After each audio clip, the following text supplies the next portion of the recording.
The document arrived at 300 station time, formatted as a courtesy notice. Not a law, not a directive, a courtesy. I read it 3 times, not because I didn't understand it, because I wanted to make sure I understood exactly what they thought of us when they wrote it this way. The Galactic Compact's Clause 7 Sigma, passed by the Keth majority in a closed session, without a floor debate, without a single vote from Earth's observer seat, was now official policy across every charted lane in known space. Human faster-than-light military vessels were permanently banned from all galactic corridors. Permanently.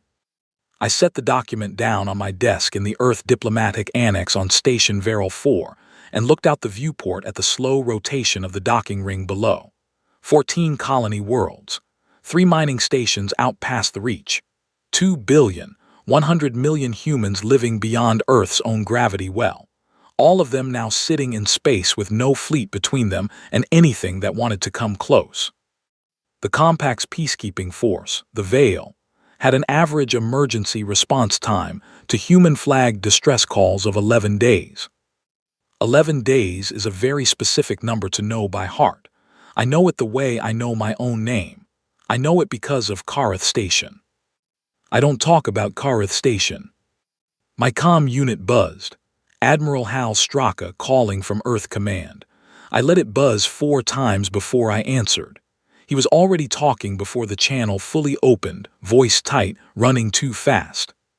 Yara, tell me you've seen the document. I've seen it.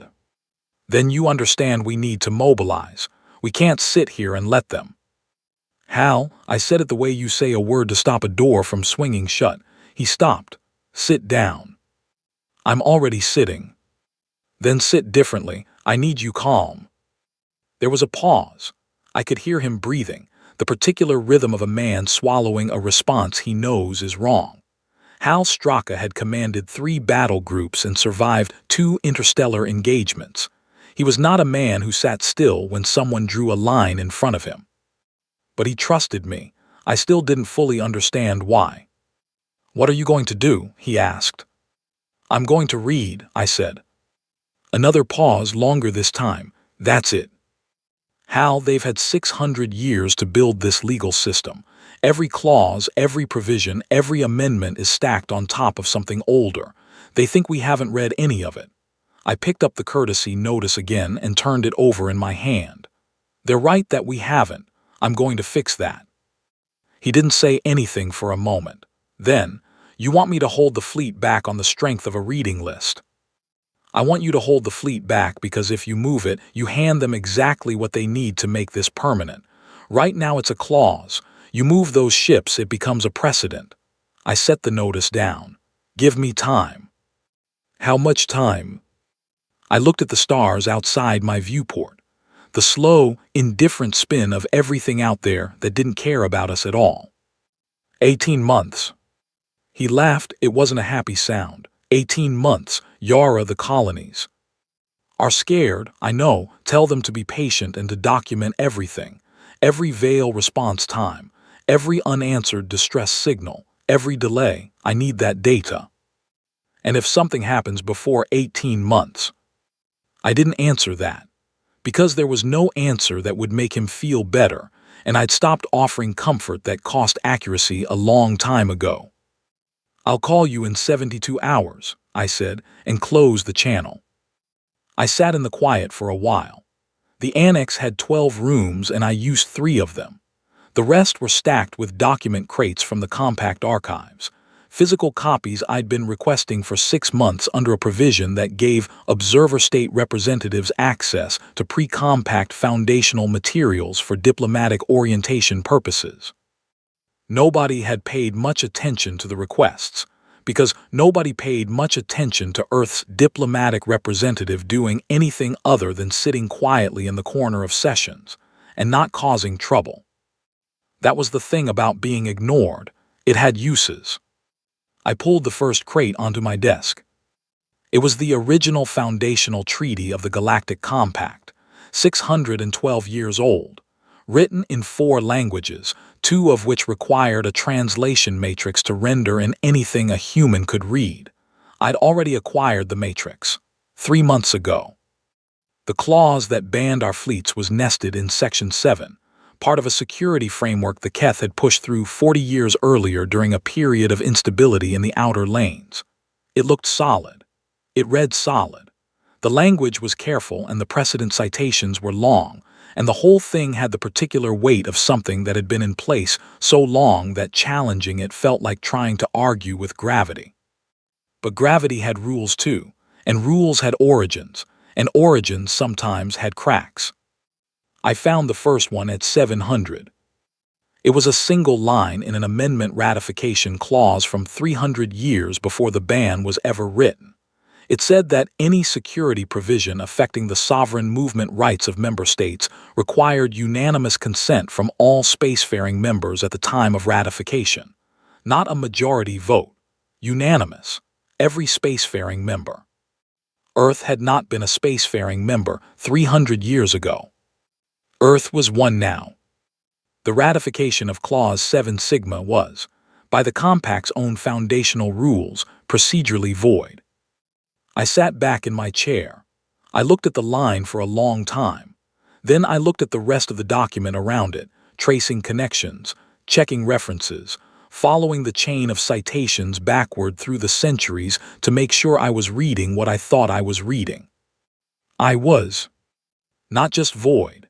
Every enforcement action taken under it, the patrol seizures, the 3 impounded human vessels out in the Reach, the formal warnings issued to colony defense contractors, all of it, under the Compact's own foundational treaty, constituted unprovoked interference with a member state's sovereign movement rights.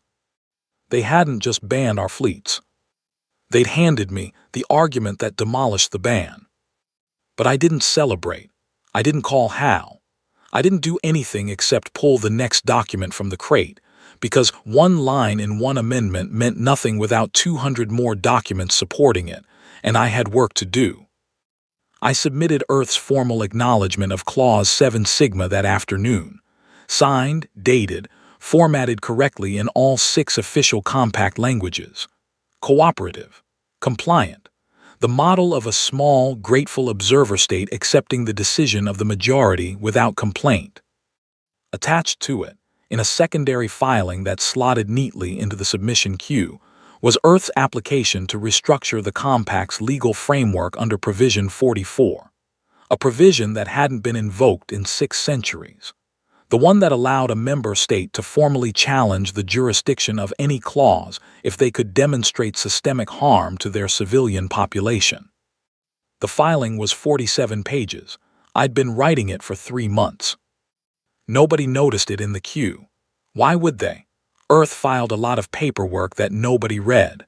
We were the new ones, the small ones, the species that was still supposed to be grateful for a seat at the table, even a non-binding one. I turned off my desk lamp at 200. The crates were still stacked along every wall. The translation matrix was running on 3 documents simultaneously, the soft blue light of it painting the room in pale lines. I had 18 months. They had 600 years of legal architecture. They'd never once expected anyone to actually read. Lord have mercy on their math.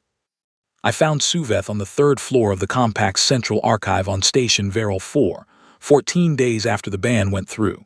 He was a Thelian, which meant he was roughly the shape of a large question mark, his upper body permanently curved forward over whatever he was reading, his pale hands moving across documents with the focused care of someone who genuinely loved paper. Thelians were the Compact's archivists, historically.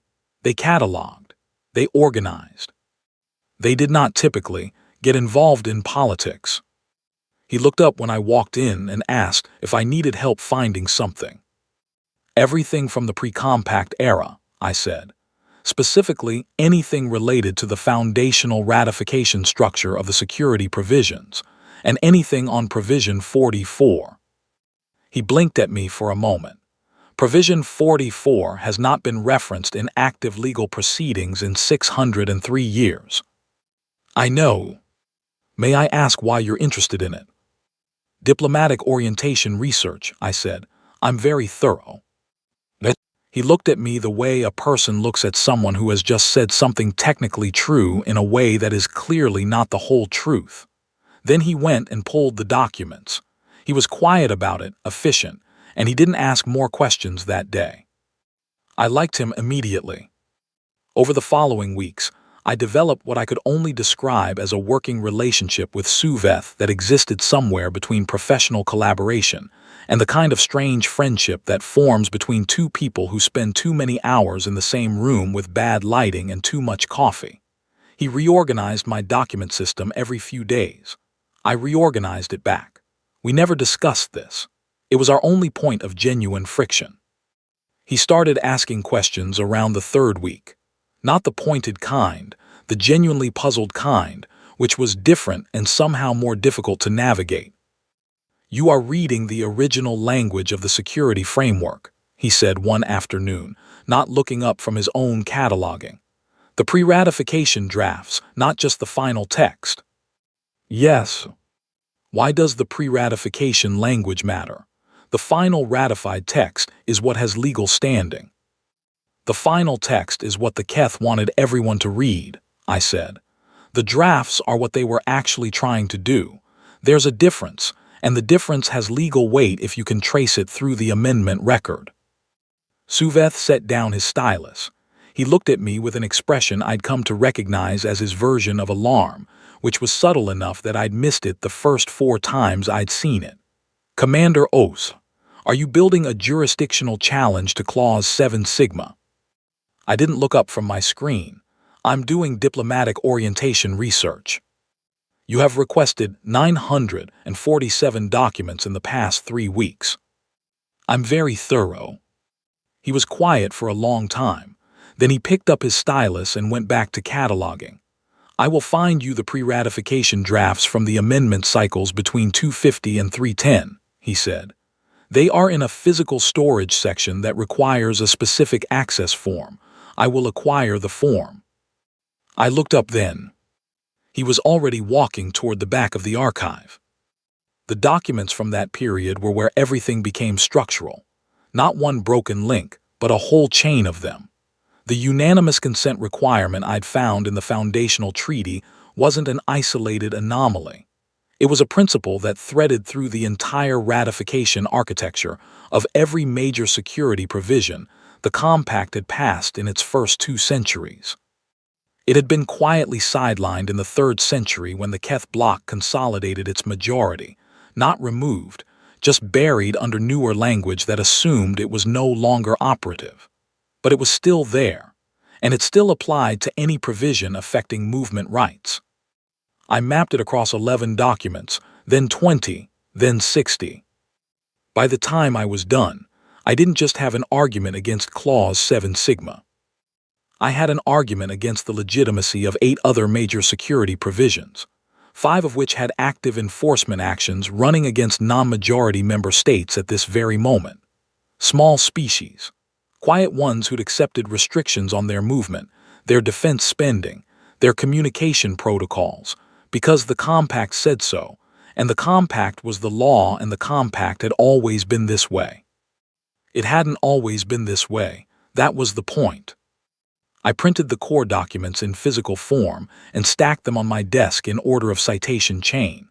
The stack was 43 centimeters tall. I reorganized it twice. Suveth reorganized it once while I was asleep and got the order wrong by 2 documents, which I discovered at 500 and fixed before I'd even fully registered that I was awake. I reorganized his cataloging system in retaliation. He noticed by mid-morning and gave me a look that communicated profound disapproval without a single word. A Keth observer came to my office in the 6th week. Senior diplomatic staff, the kind of person the Keth sent when they wanted to deliver a message without being seen to deliver a message.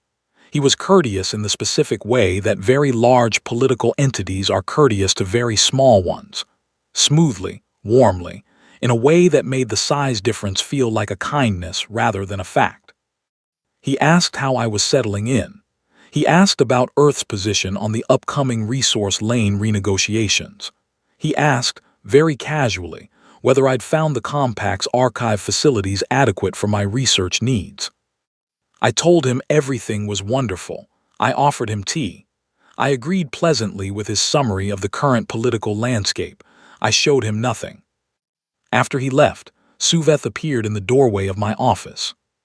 "That was Keth Senior Observer Veldas," he said. "He is responsible for political compliance monitoring across 17 member state delegations." "I know. He came here because someone told him you have been spending significant time in the archive." I assumed. Suveth looked at the stacks of documents on every surface in my office. Then he looked at me. "Commander, whatever you are building, you should know that the Keth have 600 years of experience neutralizing legal challenges from smaller member states. They have standard procedures: delays, procedural objections, jurisdictional disputes. They will bury your filing in process for as long as it takes for Earth to run out of resources or patience." "I know about the delays," I said. "You have an answer for them." I filed for continuous standing obligation status. At the same time, I filed the Provision 44 challenge. I picked up my tea. It's an old procedural right.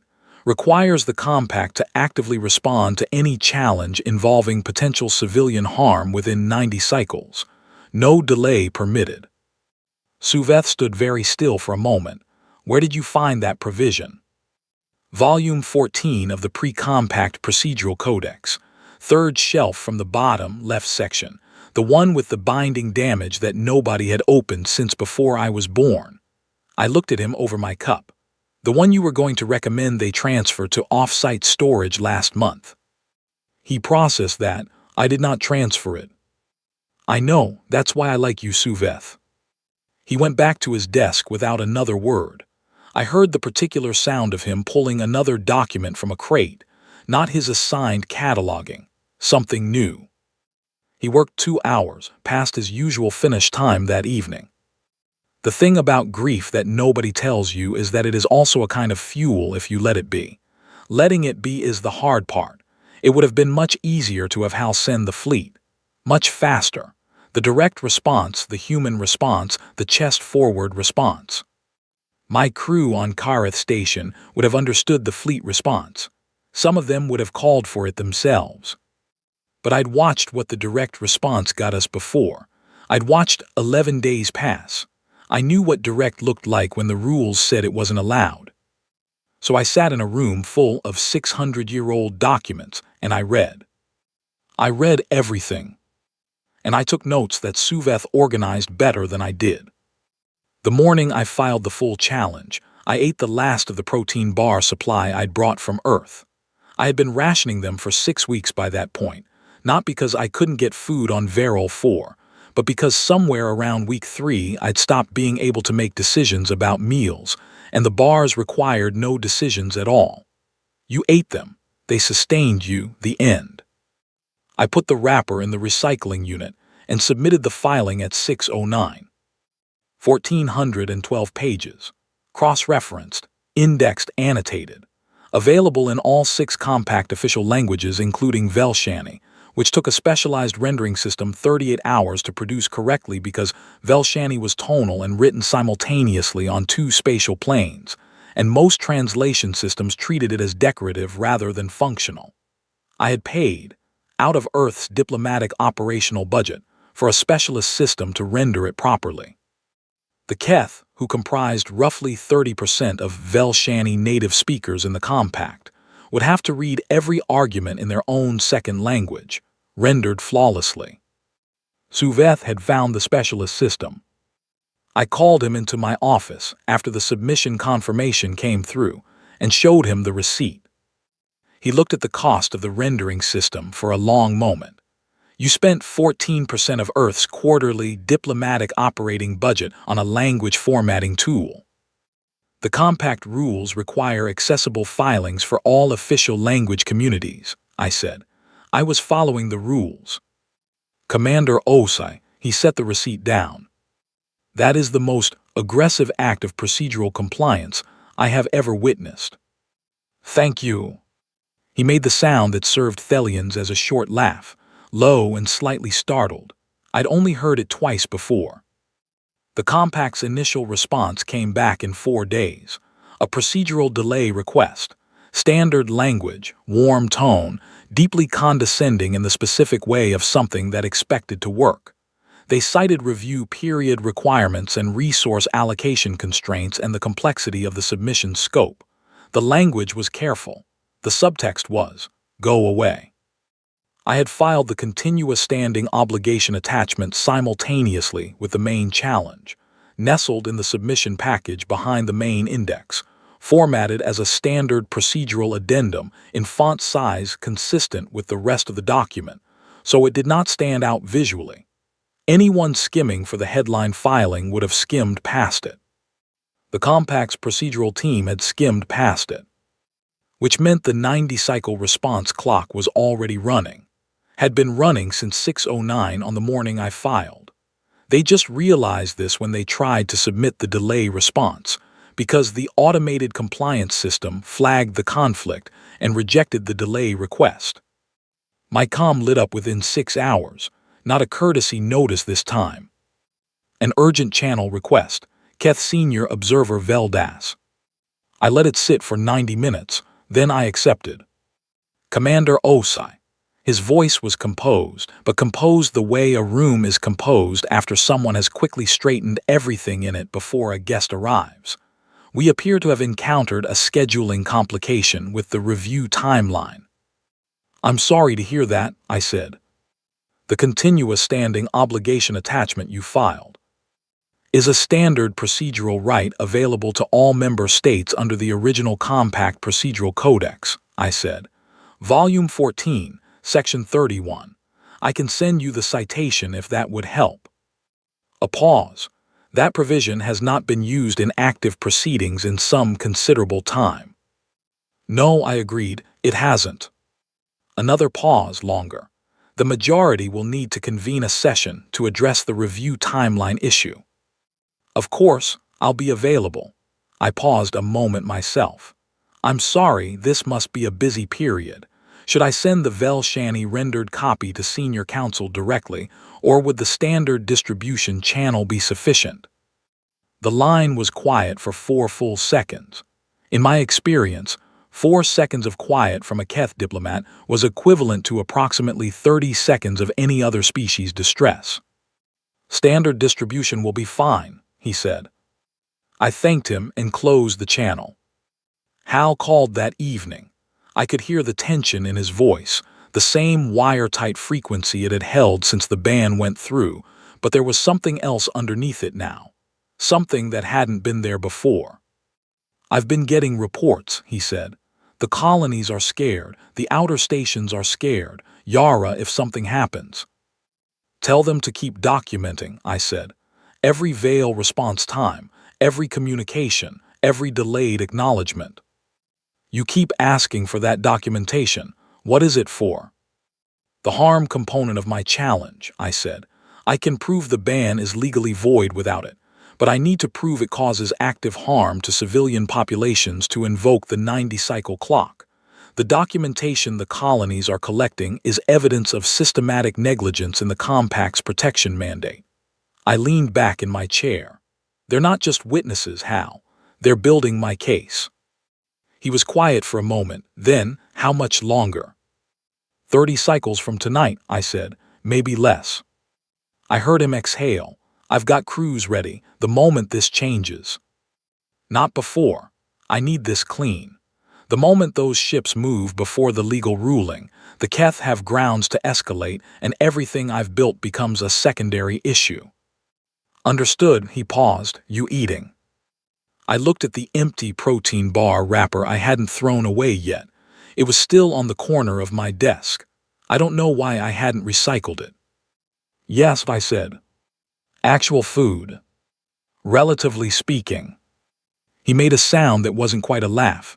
30 cycles, he said, like a prayer or a promise. "I'll hold." The emergency Keth session convened 12 days later. First emergency session of the full majority in over 2 centuries, according to Suveth, who had been tracking the meeting records since I gave him access to the scheduling archive feeds. I watched the opening of the session on the diplomatic feed from my office, because I was not invited and was not supposed to know it was happening.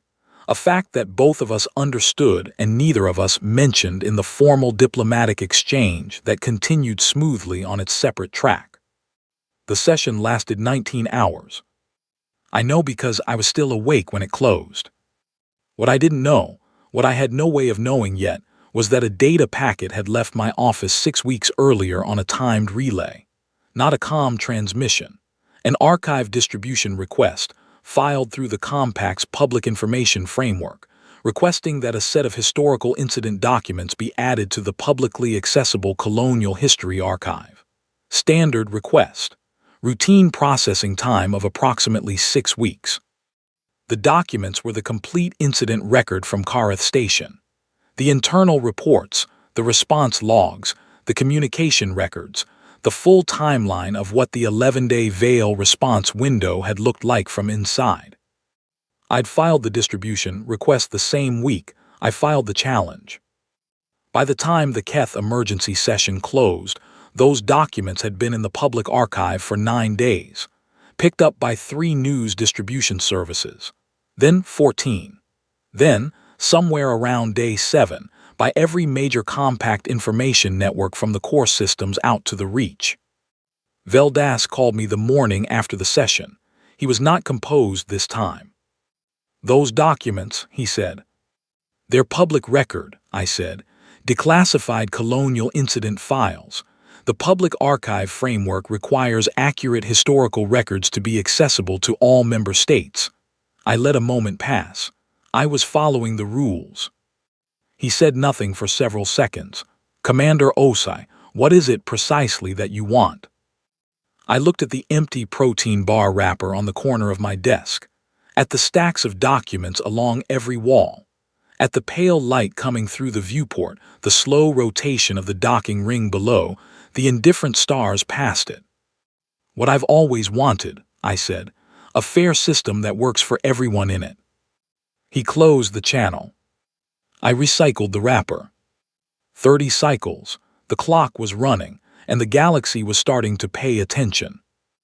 I had been to the Grand Compact Chamber twice before, once for the formal presentation of Earth's observer credentials, 6 years earlier, when I was still new enough to the role to be genuinely moved by the scale of the place. Once for a routine session on resource lane allocations that lasted 11 hours and accomplished nothing I could detect. This was different. I walked in alone. My legal team was back on Earth. I had sent them 2 weeks before the session, partly because the cost of keeping them on Verol 4 was straining the operational budget past what I could justify, and partly because this next part was not a legal argument. The legal argument was already in the filing, 1,412 pages of it. I didn't need to bring lawyers to repeat what was already in the record. What I needed was the room. The chamber held representatives from 214 recognized spacefaring species. The ceiling was 300 meters at its highest point, designed in the Compact's founding era to communicate the weight and breadth of the civilization it housed. It worked. It was supposed to make you feel small, to make your concerns feel proportional to the size of what surrounded them. I had decided on the way in that the ceiling was wrong about me. I found my seat, which was in the observer section, non-voting, designated by a small placard with Earth's flag symbol. The chair was slightly too narrow for human proportions, a design detail that had apparently never been addressed in 6 years of Earth's membership.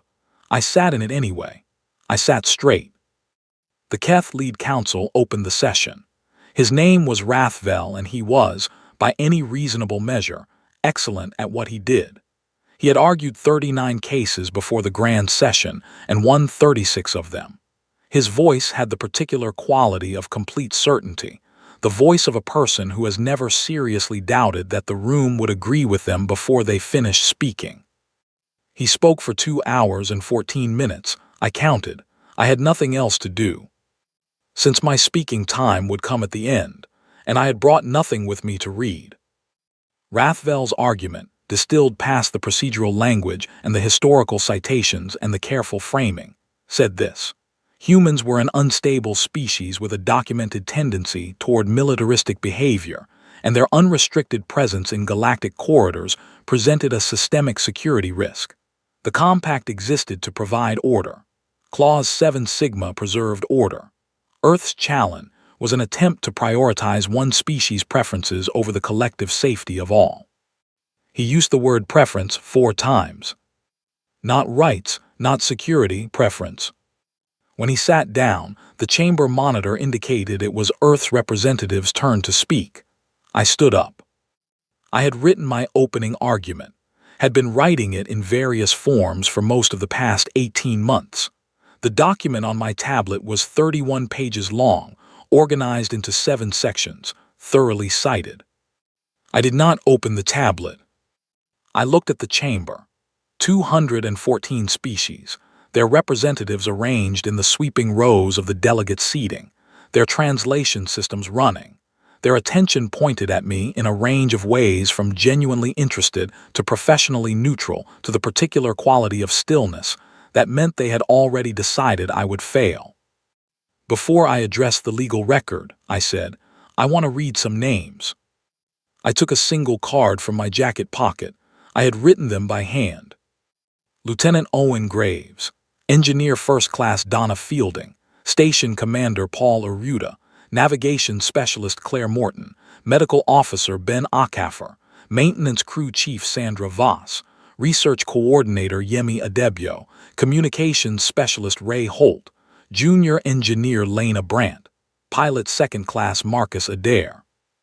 I put the card back in my pocket. Those are the names of the 10 crew members I lost at Kareth Station, I said. The Vale Response Unit arrived 11 days and 4 hours after the distress signal was sent. The Compact's protection mandate was in full effect at that time. No human fleet was nearby, because human vessels in that corridor were already operating under movement restrictions that preceded Clause 7 Sigma. My crew followed every rule. The rules did not follow them. The chamber was quiet. Not the performed quiet of a body waiting for the expected argument, something different. I'd spoken for less than 90 seconds. I sat down. The silence lasted longer than Rathvel's entire argument. I let it. Then I opened my tablet and began to speak. What I laid out over the next hour and 40 minutes was not, at its core, an argument about human fleets. Rathvel had framed it that way. The Keth had framed it that way from the beginning, because if the question was, should this specific species have ships, then it was about us, and about the majority's authority to make that determination, and about whatever characterization of human behavior they wanted to put on the record. I had changed the question. The question I was answering was, does the Compact's protection mandate actually protect the members it claims to protect? I had the data, 18 months of it. Response times across 83 documented distress events from non-majority member states in the past decade. Average Vale response time to core system member calls, 1.4 days. Average response time to outer corridor, non-majority member calls, 9.2 days. The gap was not random variation. It was systemic and it was documented and it had a name. Then the legal architecture, the unanimous consent requirement, the ratification void, the chain of citations running from the foundational treaty through 3 centuries of amendment records, all of it indexed, all of it cross-referenced. I did not argue that Clause 7 Sigma was unfair. I argued with the Compact's own documents that it had never been legally valid. But I did not stop there, because stopping there was still the argument about us. What I asked for, when I reached the final section, was not the lifting of the human fleet ban. I asked the Grand Session to adopt what I had called the revised protection mandate framework. Independent response capacity for outer corridor member states, including the right to maintain provisional defense vessels. Mandatory response time accountability standards for the Vale, with automatic review triggered by any delay past 3 days to a civilian distress signal. A standing oversight committee composed of non-majority member representatives to monitor compliance. Not for humans. For every small species sitting in a chair too narrow for their proportions in a room, designed to make them feel like preferences rather than members. There were 214 species in that room. The The Keth majority represented 41% of the votes. The rest were distributed across species ranging from significant to barely counted. I had spent the last 6 weeks in between document reviews and protein bars and translation matrix runs, sending detailed briefing packages to the diplomatic representatives of every non-majority species with a documented response time gap in the data. Not advocating, not lobbying, just sending the numbers, the compact's own numbers, in their own languages, with the relevant legal citations attached. Just being very thorough. Rathvel's rebuttal was sharp. He was good, and he adapted faster than I expected, pivoting from the human threat framing to an argument about stability and the risks of fragmenting the compact's unified security architecture. It was a reasonable argument, delivered well. When the floor opened for general delegate comment, something happened that hadn't happened in 200 years of compact sessions, according to Suveth's records. 11 species spoke before the Keth Coalition could organize a response block, not in sequence, in an irregular, overlapping series of requests that the chamber monitor had to process in order, each one placing on record support for the revised protection mandate framework, each one citing specific incidents from their own colonial records, their own response time gaps, their own version of Kareth Station that they had never previously had standing to raise. 11 species, then 14. The Thelian delegation was 19th. I had not contacted them. I had not sent Suveth's delegation a briefing package. I had been very careful not to, because Suveth worked in the archive and I had not wanted there to be any appearance of using our working relationship to conduct political outreach. He was in the gallery. I did not know how he had obtained a gallery seat. He was in the third row, folded forward in his characteristic posture, and when the Thelian delegate placed the delegation's support on record, he looked at me. I looked back at the floor. Lord have mercy on your math, I thought, and this time I meant it as something close to gratitude. The vote was called 3 hours later. The chamber rules required it once a sufficient block of delegates had placed formal positions on record. The Keth majority voted against. All of their aligned clients and trade partners voted against. It was a solid block, the same block that had passed Clause 7 Sigma without a floor debate, the same block that had operated this system for 6 centuries. It was not enough.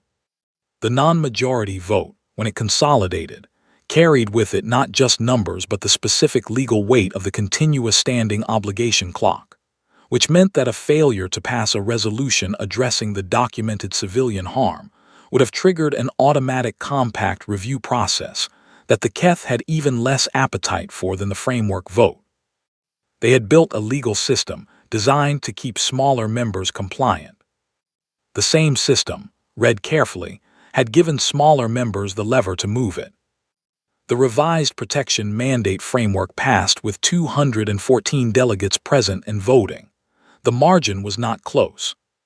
Rathvel did not look at me when the result was announced. He gathered his materials with precise, careful movements and walked out of the chamber through the primary delegate exit. I watched him go. There was no satisfaction in it, exactly. It was more like the feeling of a clock stopping that had been running too loud for too long, the absence of a noise you'd gotten used to. I sat in the too narrow chair for a few minutes after the chamber began to empty. I was very tired in the specific way of someone who has been running on a single purpose for so long that the cessation of the purpose leaves the body briefly confused about what to do next. My com buzzed Hal. I answered it. He wasn't talking this time. There was just breathing for a moment. Then I watched the feed. I know. Yara, his voice was different. Stripped down to something underneath the Admiral. You got them. We're not done, I said. The implementation process starts in 30 cycles and the Keth will file 6 procedural objections in the first week alone. I need the fleet ready, Hal, but not moving. Ready. Ready, he confirmed. Everything you need. I stood up and straightened my jacket. The chamber was nearly empty. The ceiling was still 300 meters high and still designed to make you feel small. I walked out under it without looking up. I found out about the naming convention from a compact administrative notice sent to my office 7 days after the session. The revised protection mandate framework had been formally cataloged in the compact's legal registry as the HFY provisions. I called the administrative office and asked them to change it. They said the naming of significant legal restructurings after their primary architects was standard compact practice and not subject to alteration by the architect in question. I told them that was the most counterintuitive policy I had encountered in 6 years of working with the compact, which was saying something given the document I'd found in Volume 14. They thanked me for my feedback. The HFY provisions it was.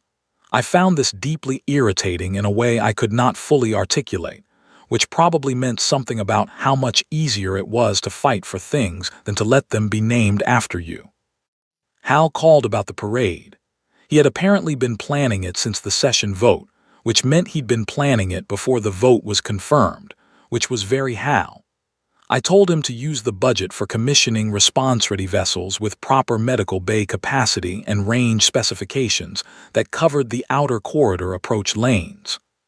He argued not strongly. He knew I was right. "You could take a week," he said. "Just a week. Come home, eat something that isn't whatever you've been eating." "I have 17 implementation disputes to manage," I said. "They'll still be there in a week. The KETH will file 3 more objections by end of cycle if I'm not monitoring the response queue. The first wave is testing turnaround time. If I show gaps, they'll stack the objections to create delay." I pulled up the dispute log on my second screen. "I can take a week in 30 cycles." He was quiet for a moment. "The same 30 cycles you told me 5 weeks ago." "Different 30 cycles," I said. "These ones count down." He made the not-quite-laugh sound. I heard, underneath it, the thing he wasn't saying, the same thing he never said, the thing that sat in the background of every conversation since Kareth. He had been my fleet commander then. He had been the one who made the call not to send unauthorized vessels into the restricted corridor. He had followed the rules, and so had I, and the rules had failed us both in ways neither of us said out loud anymore. 30 cycles, he said, and closed the channel. Suveth came to say goodbye 2 days after the session. He was going back to Thelos for a rotation, the standard archival leave cycle that Thelians took every 18 months. He stood in the doorway of my office and looked at the stacks of documents that had migrated from crates to walls to every flat surface in the room over the past year and a half, and he held a flat package under one arm. "I brought you something," he said. "An archivist's gift.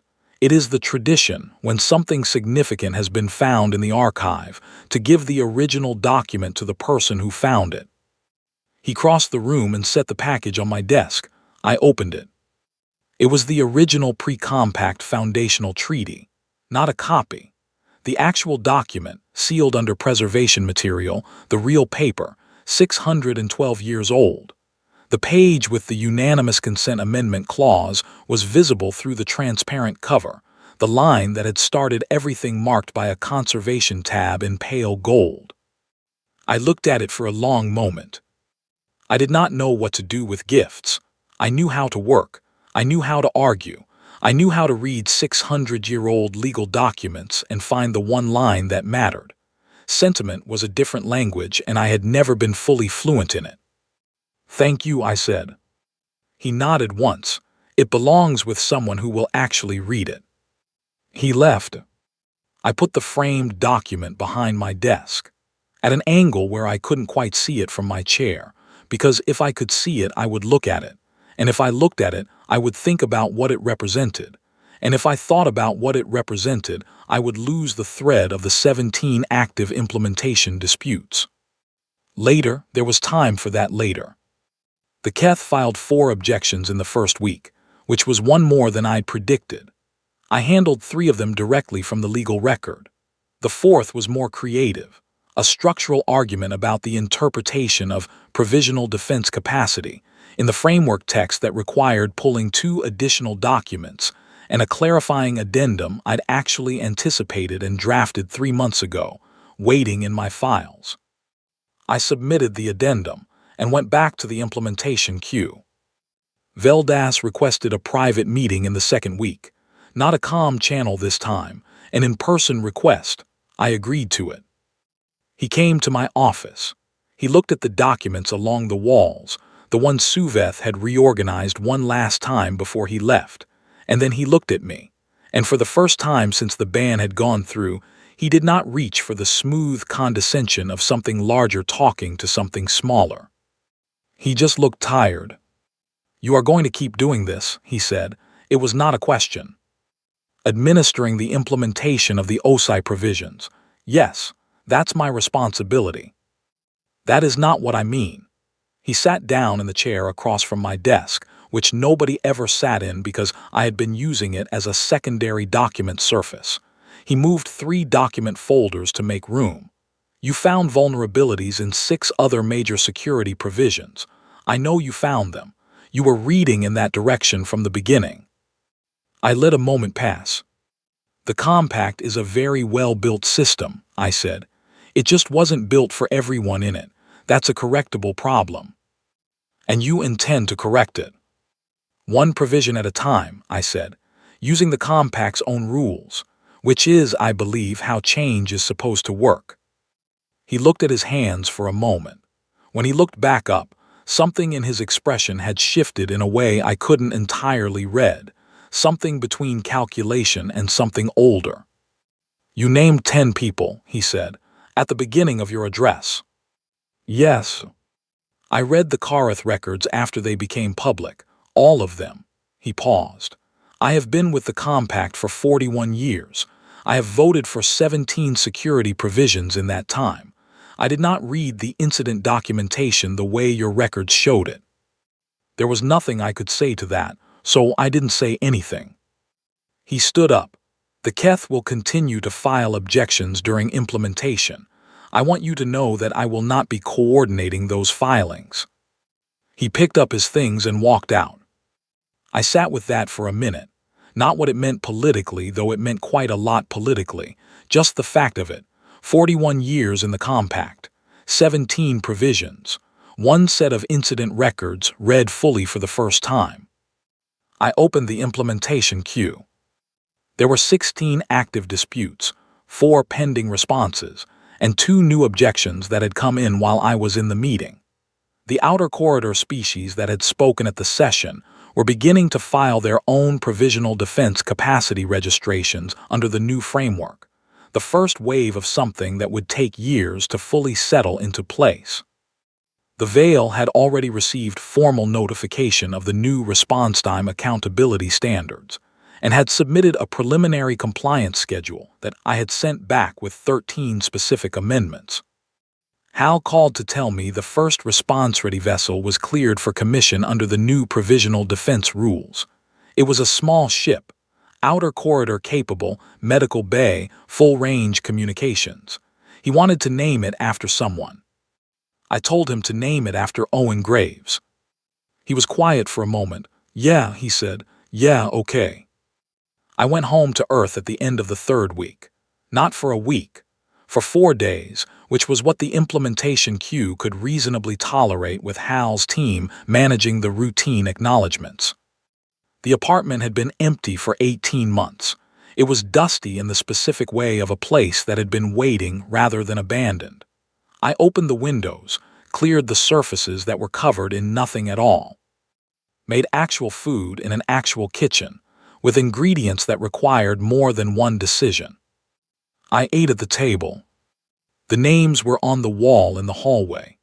I had put them there before I left for Veril 4, because I had known then, in the part of myself that does not speak in policy language, that if I did not come back having built something from what happened to them, I was not sure I would be able to come back to an apartment that still held their names. I ate, and I did not look away from the wall. I had run on their absence for 18 months, on the 11-day number, on the specific weight of reading a courtesy notice about a ban while knowing what it meant for 2 billion people who would have no one coming when the clock started running. It was not revenge. I want to be clear about that. It was never revenge. Revenge is for people who believe that breaking something even restores a balance. I do not believe that. I believe that what is broken stays broken, and that the only honest response to it is to build something around the break that makes the same break harder to happen again. That is a slower thing. It does not feel like justice exactly. It does not give back what was taken. What it gives back is something else, harder to name. On the second morning, I woke up early and sat at my kitchen table with the implementation queue open on my tablet and a cup of actual coffee. Not a protein bar. Coffee from beans, brewed properly.